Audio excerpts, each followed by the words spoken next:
ഞാൻ ഫുള്ളായിട്ട് നോക്കിയിരിക്കും. പ്രത്യേകിച്ച് സൂര്യ സാറൊക്കെ എടുക്കുന്ന ഒരു പെയിൻ, ഒരു സിനിമയ്ക്ക് വേണ്ടിയിട്ട് സൂര്യയൊക്കെ എടുക്കുന്ന പെയിൻ എന്ന് പറയുന്നത്, ഞങ്ങൾ രണ്ടുപേരും തൊട്ടടുത്ത റൂമിലാണ് താമസിക്കുന്നത്, അടുത്തടുത്ത റൂമിലാണ്.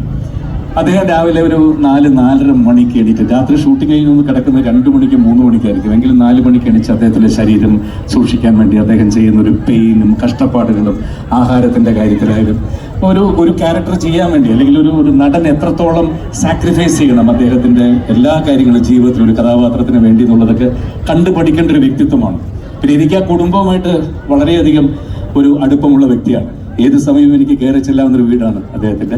എനിക്ക് തോന്നുന്നു അദ്ദേഹത്തെ സൂര്യയും കാർത്തികിനേക്കാൾ കൂടുതൽ എനിക്ക് അടുപ്പം അച്ഛനുമായിട്ടാണ്, ശിവകുമാർ സാറുമായിട്ടാണ് എനിക്ക് കൂടുതൽ അടുപ്പം. കാരണം അദ്ദേഹം ഇപ്പോഴും അദ്ദേഹത്തിന്റെ മനസ്സൊരു 20-25 വയസ്സായ പയ്യനാണ്. ചെറിയ ഷോർട്സ് ഒക്കെ ഇട്ടുകൊണ്ട് വീട്ടിൽ അദ്ദേഹം ഹായ് വെൽക്കം ജയറാം എന്ന് പറഞ്ഞ് എന്നെ വിളിക്കും. കാരണം അദ്ദേഹം ഇവരെക്കാൾ ചെറുപ്പമാണ് മനസ്സുകൊണ്ടും എല്ലാം. സോ എനിക്ക് കാർത്തിക്കിന്റെ കൂടെ അഭിനയിക്കാൻ സാധിച്ചു പൊന്നിയിൻ സെൽവൻ എന്നുള്ള സിനിമയിൽ. ഇപ്പോൾ സൂര്യ സാറിന്റെ കൂടെ അഭിനയിക്കാൻ ഭാഗ്യമുണ്ടായി.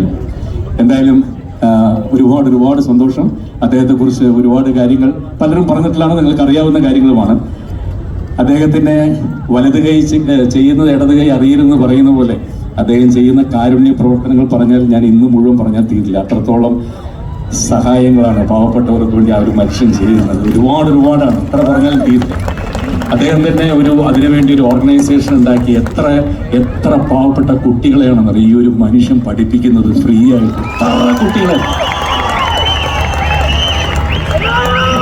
ഒരുപാട് പേർക്ക് അറിയാത്ത കാര്യങ്ങളാണ്. അദ്ദേഹത്തിന്റെ ഈ ഒരു ഭംഗിയും ചിരിയും രൂപവും അദ്ദേഹത്തിന്റെ ഇത് മാത്രമേ അറിയുള്ളൂ.